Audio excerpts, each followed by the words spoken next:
안녕하세요. 북드림지기 굿 메신저입니다. 이번 시간에는 우리를 힘들게 하는 우리 주변에 꼭 있는 못된 사람에 대해 말씀드리겠습니다. 혹시 여러분 주변에 말과 상식이 도저히 통하지 않는 사람, 뭐 저런 사람이 다 있나 싶은 사람, 악질, 괴물 같은 사람, 피하고 싶은 사람, 이런 사람들 때문에 어려움 겪고 있지 않나요? 앞서 말한 사람들을 통틀어서 한마디로 못된 사람이라고 할 수 있는데요. 이런 못된 사람을 상대하기 위해서는 먼저 못된 사람의 특징을 잘 알아야 합니다. 함부로 말하는 사람과 대화하는 법. 이 책에서 말하는 못된 사람의 특징과 못된 행동을 하는 원인을 알아보겠습니다. 이 책의 저자가 말하는 못된 사람이란 주도권 혹은 자신의 이익을 위해 남의 권리, 시간, 돈, 감정 등을 의도적으로 치밀하게, 지속적으로 깔보기 또는 조정해서 악용하는 사람입니다. 못된 사람의 특징은 크게 5가지가 있는데요. 첫 번째는 남의 잘못을 잘 찾아내는 것입니다. 남의 잘못을 찾는 것이 취미로 보이기까지 기가 막히게 잘 찾아냅니다. 그러면서 자신의 잘못은 한없이 관대한 이중적인 태도를 보이는데요. 이런 특징 때문에 못된 사람은 늘 자기가 피해자가 되어 다른 사람의 동정심을 받아 자신이 원하는 이익을 얻곤 합니다. 두 번째는 언제나 통제권을 잡는다는 것입니다. 갑이쥐에서 늘 일을 주도하고 대화를 하기 때문에 얼핏 보기엔 카리스마 있고 진취적으로 보일 수 있는데 가만히 들여다보면 사소한 것까지 무조건 자기가 통제한다는 것과 다른 사람의 의견을 전혀 듣지 않는다는 것을 알 수 있습니다. 세 번째는 무조건 자기가 이겨야 합니다. 그건 그냥 승부욕이 강한 거 아니에요? 이렇게 얘기할 수도 있지만 못된 사람은 이기기 위해서 수단과 방법을 가리지 않는다는 것입니다. 이들이 이기기 위해서 집착하는 것을 보면 때로는 무섭다는 생각이 듭니다.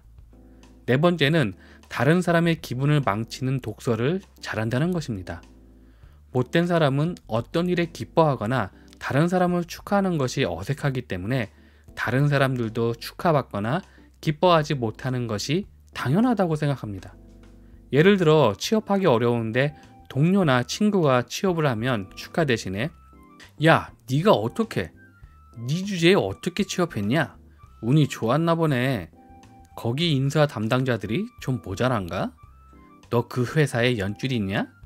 이렇게 남의 기분을 망치는 독설을 잘합니다. 마지막으로 못된 사람의 특징은 절대로 사과하지 않는다는 것입니다. 보통 사람들은 자기가 잘못하면 사과하는 것이 당연하다고 생각합니다. 그리고 다른 사람들과의 관계가 더 악화되는 것을 막기 위해서라도 사과하지만 못된 사람들은 사과의 의미를 다르게 받아들입니다. 사과를 하면 인생의 전쟁에서 지는 것으로 생각합니다. 옛날에 전쟁이 지면 어떻게 됐습니까? 노예로 끌려가거나 죽임당했죠. 그런 수준으로 인식을 하기 때문에 절대로 사과하지 않습니다. 못된 사람들의 전형적인 행동과 특징입니다. 그렇다면 왜 이런 특징을 보이는 걸까요? 첫 번째는 오만함 때문입니다. 자기가 잘나거나 자존감이 높아서 오만한 게 아니라 자신이 열등감을 가지고 있는 것과 그 열등감이 밖으로 드러나는 것이 싫어서 오히려 오만한 행동을 하는 것입니다. 똥 묻은 개가 겨 묻은 게 나무란다. 방귀 낀 놈이 성낸다 라는 속담이 이런 못된 사람의 특징을 잘 나타내는데요. 자신의 열등감을 감추기 위해 못된 사람은 다른 사람을 자신보다 더 열등한 존재로 인식합니다. 기본적으로 다른 사람을 자기보다 열등한 사람으로 보기 때문에 이것이 오만함으로 나타나게 되는 것이죠. 두 번째는 세상은 자기 중심으로 돌아간다고 생각하기 때문입니다. 이렇게 된 원인은 대부분 못된 사람이 어렸을 때 받은 부모님의 잘못된 양육 방식 때문입니다. 학교 가서 남을 때리면 안 된다. 남의 물건 훔치면 안 된다. 남을 배려할 줄 알아야 한다. 이런 것들을 가르쳐야 하는데 무조건 아이가 뗐으면 다 들어주고 어떤 명확한 기준도 없이 아이고 그래 우리 자식, 아이고 우리 새끼 귀하니까 다 들어줘야지. 이렇게 아이를 키우면 자녀는 세상은 자기를 중심으로 돌아간다고 생각하게 되고 어른이 돼도 그 생각대로 행동하게 됩니다. 부모님의 의도는 아니지만 못된 사람으로 자랄 수 있다는 것이죠. 세 번째는 못된 행동으로 인해 부정적인 결과를 얻지 못해서입니다. 이 말은 자기가 못된 짓을 하면 그에 합당한 대가를 치러야 하는데 주변에 남을 배려하는 사람들이 많아서 오히려 그 배려가 못된 사람에게 이익이 되어 계속 못된 행동을 하게 만든다는 의미입니다. 처음에 못된 사람도 양심의 가책을 받았을 거예요. 아, 이래도 되나 싶었는데 의외로 사람들이 잘 받아주네요.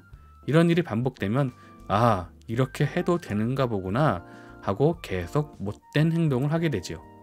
마지막으로 정신적 혹은 육체적으로 문제가 있기 때문입니다. 즉, 환자인 경우인데요.